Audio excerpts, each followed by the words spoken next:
Hola, muy buen día. Les saluda nuevamente el pastor Ezequiel. Eh, Recuerdan, hace unas semanas yo estuve con usted invitado por el pastor Daniel. Hoy estoy nuevamente aquí en su programa. Estoy tratando de ir un poco más adelante en el tema que hablábamos la vez pasada. El tema que hablábamos la vez pasada realmente era de la oración de Cristo antes de que fuese arrestado o antes que fuese llevado a la cruz del Calvario. En ese momento veíamos que era una de las cosas más importantes de lo que podíamos encontrar cuando estamos escuchando la oración de nuestro Señor Jesucristo. Yo les contaba, es probable que una persona cuando sabe que va a morir, lo que está en su mente en las últimas horas es lo más importante. Lo que va a hablar, lo que va a expresar, no son cosas sin sentido. Son las cosas que para ella o para esta persona podrían ser las más importantes. Pues bueno, la oración de Jesús. En ella podemos ver lo importante que somos para Dios. Lo importante que somos para Dios. Pero ¿quién o de quién es que estoy yo hablando? Bueno, en la oración de Jesús usted podía o podría ver este capítulo de Juan 17 dividido en tres partes. La primera parte es la parte en la cual Jesús, Dios, está hablando con Dios Padre. Dios Hijo hablando con Dios Padre. El versículo 1 al versículo 7. Y de esa fracción de este capítulo, en nuestra congregación nosotros estuvimos predicando y predicaba en ese entonces, Jesús ora sobre o con respecto a su relación con Dios. De ahí yo predicaba la segunda parte que va de los versículos 6 al 19 y el tema de esta porción era Jesús ora por sus discípulos. Y finalmente hubo una tercera predicación, porque la segunda va del verso 6 al 19, la tercera iría del verso 20 al 26 y ahí cubrimos todo el capítulo y es la oración de Jesús por los creyentes en general, por los creyentes en Cristo en general. Y entonces yo podría decir Jesús ora por su iglesia, su iglesia. En la primera parte de esta oración eh, podía o usted puede encontrar de cierta manera cuatro, cuatro eh, certezas o evidencias de nuestra o que conlleva nuestra relación con Dios. Y la la primera de estas evidencias o certezas, yo creo que mejor sería llamarlo certezas porque esto es totalmente cierto, es nuestra relación en la salvación, es para la gloria de Dios. Note lo que dice el versículo 1. Estas cosas habló Jesús y levantando los ojos al cielo dijo, Padre, la hora ha llegado, glorifica a tu Hijo, para que también tu Hijo te glorifique a ti. La hora ha llegado, la hora de esa línea recta hacia la cruz del Calvario desde el momento del arresto de Jesucristo. La hora ha llegado. Y entonces la segunda de estas certezas podríamos verlo de esta manera y es el control de nuestra salvación recae únicamente en Cristo. ¿Cómo lo sé yo? Versículo 2. Si usted tiene una Biblia, puede estar siguiendo conmigo en el Evangelio de Juan capítulo 17. El versículo 2 del capítulo 17 del Evangelio de Juan dice, como le has dado potestad sobre toda carne para que dé vida eterna a todos los que le distes. Si usted nota ahí, Cristo está en una plática con Dios Padre. Versículo 1, Padre, la hora ha llegado. Con el Padre sigue platicando el versículo 2, después de que ha dicho, para que tu Hijo te glorifique a ti. Y así como le has dado potestad sobre toda carne, para que dé vida eterna a todos los que le diste. El Hijo hablando, y parece que estuviera hablando de otra persona, pero este es de Él mismo el que está hablando. Así como me diste potestad sobre toda carne, para que dé vida a todos los que... Y usted puede preguntarse, ¿cómo es entonces que yo puedo decir que el control de la salvación recae únicamente en Cristo? El Padre dio al Hijo la potestad sobre toda carne, está diciendo sobre la humanidad. Y se los dio, o le dio esta potestad para que Cristo diera vida eterna a todos los que le diste. Y entonces usted puede notar ahí ciertos aspectos. Cristo tiene totalidad sobre toda la humanidad, pero no toda la humanidad de una forma está recibiendo la vida eterna. Somos testigos de eso. Vemos gente morir sin Cristo en su corazón. Y cuando la gente muere, le ponen que de Dios goce de gloria. No todos, en un sentido, están gozando de la gloria de Dios. En tercer lugar, nadie puede llegar a la salvación sin conocer a Dios. Versículo 3. Y esta es la salvación, o esta es la vida eterna. Que te conozcan a ti, el único Dios verdadero, y a Jesucristo, a quien has enviado. Que te conozcan a ti, Dios verdadero, y a Jesucristo, a quien has enviado. Sabemos, Jesucristo es Dios. Es una de las razones del por cual los fariseos querían matar a Cristo. Porque Él decía ser el Hijo de Dios, una esencia con Dios. El Hijo es Dios. El Padre es Dios. Y cualquiera que niegue al Padre o cualquiera que niegue la deidad del Hijo, realmente no está en tono con la condición para la cual una persona llega a la vida eterna. Nadie puede llegar a la salvación sin conocer a Dios. Nadie puede llegar a la salvación sin conocer a Cristo. Versículo 3, como les decía, esta es la vida eterna, que te conozcan a ti, el único Dios verdadero, y a Jesucristo, a quien has enviado. Medite en esto. Versículo 4, la cuarta de estas certezas. Nuestra salvación fue completada en la cruz del Calvario. El único que cumple el estándar de Dios para pagar la culpa del pecado para la totalidad de los salvos es Cristo Jesús. Dios mismo derramando su sangre.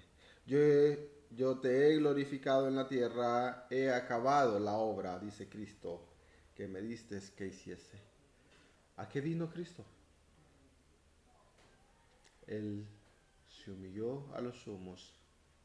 Filipenses capítulo 2. Y tomó forma de hombre y siendo en forma de hombre fue humillado hasta la muerte de cruz. Que ese era el propósito de lo cual Cristo iba a estar en esta tierra, para pagar nuestros pecados en la cruz del Calvario. Yo no estoy hablando de algo superficial. Es Dios mismo en la cruz del Calvario. Es Dios mismo. La segunda parte de esta oración de Jesucristo, yo enseñaba esto.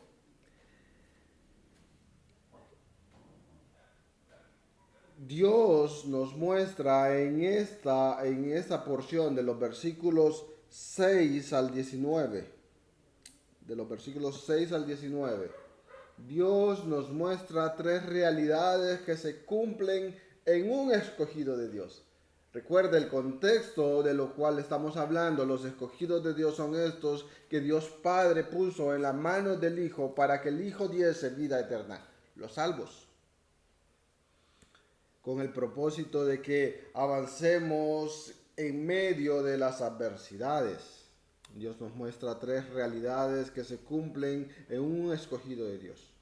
Y la primera de estas tres realidades era: ellos han creído en Jesús como el Hijo de Dios. Ellos han creído que Jesús es el Hijo de Dios. Versículos 6 y 7. Y 8. He manifestado tu nombre a los hombres, que del mundo me distes. Tuyos eran y me los distes, y han guardado tu palabra. Ahora, note bien, ahora han conocido que todas las cosas que me has dado proceden de ti, porque las palabras que me diste les he dado, y ellos las reciben y han conocido verdaderamente que salí de ti y han creído que tú me enviaste. Ellos han creído que tú me enviaste. Ellos han creído que Cristo salió del Padre. Lo que está diciendo Cristo es: ellos han creído que nosotros somos una esencia, nosotros somos Dios. Nosotros somos Dios. La segunda de estas realidades son un regalo de Dios para Cristo. Versículos 9 y 10. Yo ruego por ellos, no ruego por el mundo, sino por los que me distes, porque tuyos son. Y todo lo mío es tuyo y lo tuyo mío, y he sido glorificado en ellos. No ruego por los que, no ruego, dice, por el mundo, sino por los que me distes, porque tuyos son. Dios Padre nos dio a Dios Hijo para salvación. Pero en un sentido está hablando de los discípulos. Ellos están escuchando. Y esta oración está siendo para ellos de aliento. Y vea que Cristo ahora manifiesta una cosa que muchos han descuidado. La realidad de estos que son un regalo de Dios para Cristo es que son purificados en la palabra de Dios. El versículo medular de esta parte, el versículo 17, dice: santifícalos en tu verdad, tu palabra es verdad. La herramienta de santificación de un escogido de Dios, o para santificar a un escogido de Dios, la herramienta que Dios usa para santificar a un escogido de Dios es que la palabra de Dios, la palabra de Dios. Y en tercer lugar, ahora el tercer bloque de este pasaje o de este capítulo es lo más trascendental en realidad para dar ánimo a la iglesia. Cristo oró por usted. Y eso es muy bueno saberlo. Cristo oró por usted y por mí. Y cuando yo comencé esto, yo le decía lo importante de cuando alguien sabe que va a partir de este mundo, solo habla lo más importante, lo más trascendente, lo mejor para él, lo que más le interesa. Y hay tres cosas aquí. Cristo está orando con su relación con él y su Padre. Para Cristo es muy importante la relación de la deidad. Dios Hijo y Dios Padre, comunión eterna, glorificación eterna, amor desinteresado. El Cristo, su máximo interés es que el Padre sea glorificado, el Padre, su máximo interés es que el Hijo sea glorificado. De eso está hablando Cristo. Muy importante. También para Cristo es muy importante su palabra, la herramienta que Él ha escogido para la santificación. Para Cristo es muy importante estos hombres que preparó para expandir el Evangelio. Eran muy importantes, o son muy importantes para Cristo, sus discípulos. Y en tercer lugar, para Cristo somos muy importantes, usted y yo. Usted, hermano en Cristo, amigo que ha estado tomando conciencia de su pecado y que Dios le ha estado llamando al arrepentimiento. Yo le diré, Cristo oró por usted antes de ir a la cruz del Calvario. Cristo oró por usted antes de ir a la cruz del Calvario. Los versículos del 20 al 26, Cristo comienza a hablar y a hablar de nosotros, a orar por nosotros, la oración de Cristo por su iglesia. Y cuando hablo de su iglesia no estoy hablando de un edificio, yo estoy hablando de cada creyente en Cristo desde el día del Pentecostés hasta que Él venga por sus escogidos. La oración de Cristo por su iglesia, la iglesia de Cristo es esta institución planificada, fundada, comprada por Cristo, que fue inaugurada en el día del Pentecostés. Esta institución de la cual está hablando en Mateo 16, 18, después de que el apóstol Pedro responde a la pregunta magistral de Cristo, ¿quién dicen ustedes que soy yo? Y el apóstol Pedro con una respuesta magistral que no provenía de él. Dice el versículo 18, y yo también te digo que tú eres Pedro y sobre esta roca edificaré mi iglesia. Cristo hablando a futuro, su iglesia aún no es edificada cuando está hablando con sus discípulos, pero sí podemos ver es que pertenece a Cristo, dice edificaré, y mi iglesia fundada sobre una roca. ¿Cuál roca? La declaración de Pedro, tú eres el Cristo, el Hijo del Dios viviente. Está diciendo, tú eres Dios sobre esa roca. Y por los que han creído en Jesucristo como su Dios y Salvador, es por los que ahora Él está orando. Esta iglesia que fue fundada o su inauguración fue en el día del Pentecostés. Y nosotros seguimos añadiéndonos a esta iglesia y vamos a ver en unos minutos por qué digo yo esto.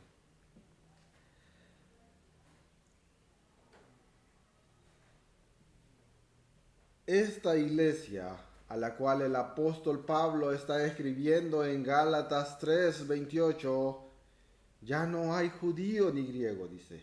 No hay esclavo ni libre, no hay varón ni mujer, porque todos vosotros sois uno en Cristo Jesús.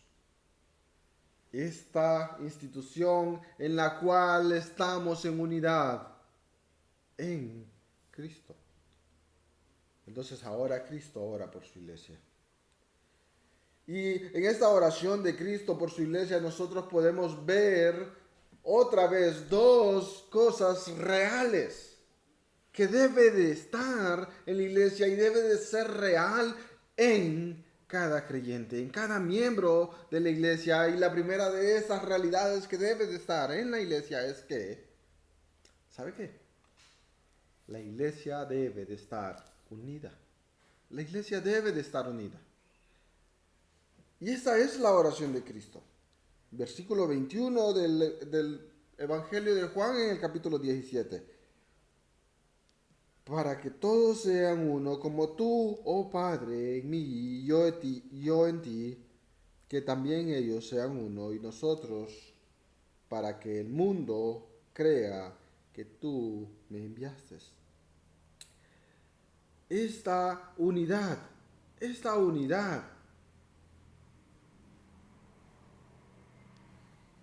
que de una manera procede de o es para los que Dios santifica también por medio de su palabra. Si usted tiene una Biblia, vaya al versículo 20. Solo vamos a regresar uno más. No ruego solamente por esto, sino también por los que han de creer en mí por la palabra de ellos. ¿Quiénes estos? Les dije antes, estaba orando por los discípulos. Antes estaba orando por los apóstoles. La iglesia contemporánea de nuestros años, de este año, del 2020, cada creyente que está vivo, usted en su casa, que ha reconocido a Cristo como su Salvador, es uno de estos que han creído en la palabra de los discípulos. Dígame usted sí o no. No toma usted como la palabra de Dios el Evangelio de Mateo, de Marcos, de Juan. ¿No toma usted como palabra de Dios la primera y segunda epístola del apóstol Pedro? ¿No toma usted como palabra de Dios la primera, segunda y tercera carta de Juan, el Apocalipsis? Es la palabra de ellos a la cual nosotros hemos creído, la palabra predicada, no sentimientos de hombres, sino la palabra. Pero más bien esto es una advertencia para nosotros y nuestra motivación para creer en Jesucristo como el único Dios verdadero es que las bendiciones, que mis sentimientos, ay no, es que yo siento algo en mi corazón, por eso creo que Dios, y si no sintiera eso algo en su corazón, entonces Dios no es real. Oh, es que Dios me bendice, por eso yo creo que es real. Y si Dios no le bendijera en los términos que usted está tomando en cuenta como bendición, ¿no sería ese un problema? La palabra de Dios, y es por eso por los cuales está orando Cristo, mas no ruego solamente por esto, sino también por los que han de creer en mí por la palabra de ellos. Los que hemos creído en la palabra de Dios, su palabra, la que trajo por medio de los profetas y los apóstoles, esos santos hombres de Dios de los que habla Pedro. La unidad de la iglesia es por la cual está orando Cristo, y esta unidad de la iglesia podríamos decir es con un gran propósito. Esta unidad de la iglesia es con el propósito de que Dios sea glorificado. Versículo 22. La gloria que me diste yo les he dado para que sean uno, así como nosotros somos uno, yo en ellos y tú en mí, para que sean perfectos en unidad, para que el mundo, escuche, para que el mundo conozca que tú me enviaste y que los has amado a ellos también, como a mí me has amado. Y el punto de comparación que Cristo pone es la misma relación de la deidad. Versículo 23, yo en ellos y tú en mí. Oh, así como nosotros somos uno, dice Cristo, versículo 22. La forma de la unidad de la iglesia debe de ser la misma forma o de la misma manera que Dios Padre y Dios Hijo. Como es el amor de Dios Padre. Un amor desinteresado. Una comunión perfecta y eterna. y una motivación, la gloria de Dios.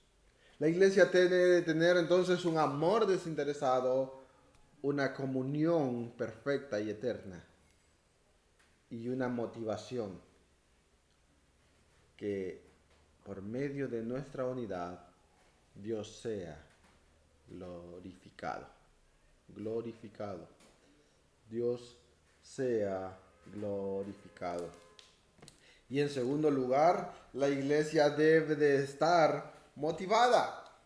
Cuando yo predicaba esto, yo les decía a los hermanos, no es que vamos a traer uno de esos coach de motivación, de emprendeduría personal y hombres que mueven masas, llenan estadios para motivar a la gente. Y unos supuestos cristianos que llegan a dar esas charlas motivacionales que la Biblia es hecha a un lado y ahora él está hablando puras cosas de su mente. Puras cosas de su mente. No es ese tipo de motivación. No es ese tipo de motivación. La iglesia debe de seguir motivada en el sentido de que ahorita estamos en medio de una pandemia y no podemos a veces congregarnos. O entre nosotros hay muchas iglesias o habemos muchos miembros de la iglesia que tenemos más de 4 meses de no tener o compartir la cena del Señor. No hemos hecho esto en memoria de Cristo, que es una de sus ordenanzas. No hemos tenido esas bendiciones. Estamos en tiempos difíciles. Tal vez en Honduras no hay una persecución en la iglesia, a la iglesia. Pero estamos siendo cuidadosos de la integridad de nuestros hermanos, de su integridad física, de su salud. Y ahora no nos podemos reunir. Tiempos difíciles, pero debe de haber una motivación en nosotros para seguir adelante. ¿Cuál es esta motivación? Nuestra motivación debe de ser la gloria que nos espera. Vaya conmigo y leamos versículos 24, 25 y 26 para ir saliendo. Padre, aquellos que me has dado, quiero que donde yo estoy, también ellos estén conmigo para que vean mi gloria que me has dado.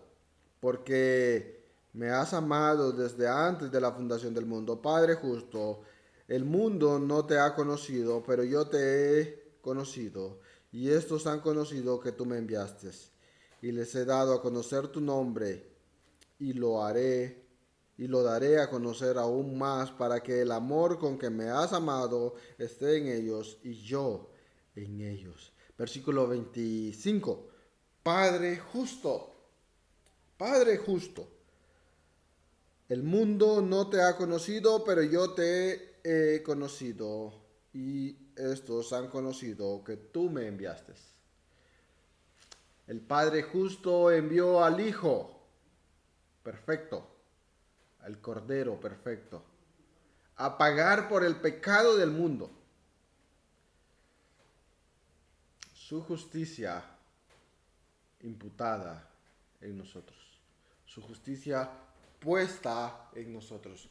No es por nuestra justicia, es por la justicia de Cristo. No es por nuestra santidad, es por la santidad de Cristo. No es por nuestras obras, es por las obras de Cristo.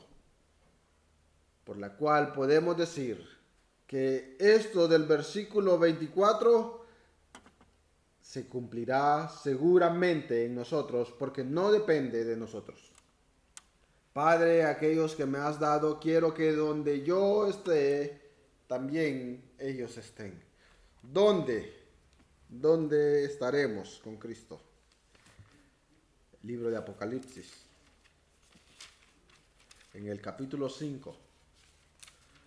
Y realmente todo el capítulo va hablando sobre la majestuosidad de Cristo, el único digno en el cielo, al cual nosotros estaremos contemplando, al cual Juan, cuando estaba delante del rollo, y no había nadie digno ni en el cielo ni en la tierra para ni siquiera acercarse a este rollo. Se puso a llorar, pero uno de los ancianos le dijo a Juan: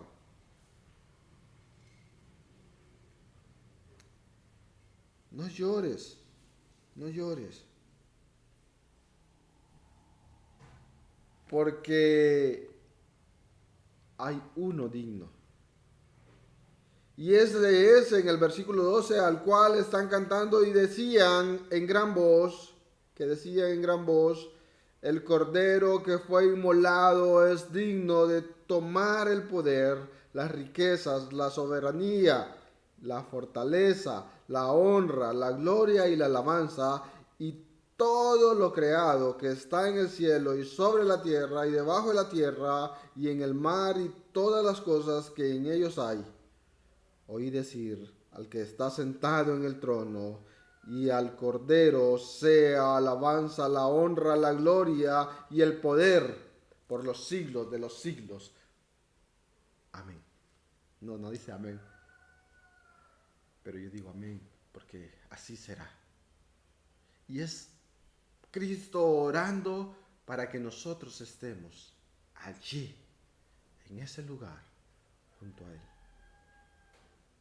Hermano, amigo, yo le animo a seguir su vida confiando únicamente en Cristo. Y si usted no ha reconocido a Cristo como su Salvador, es probable que esta oración no es para usted. Yo le llamo al arrepentimiento. ¿Sabe qué? Gracias por prestar atención a su programa. Gracias por estar atento.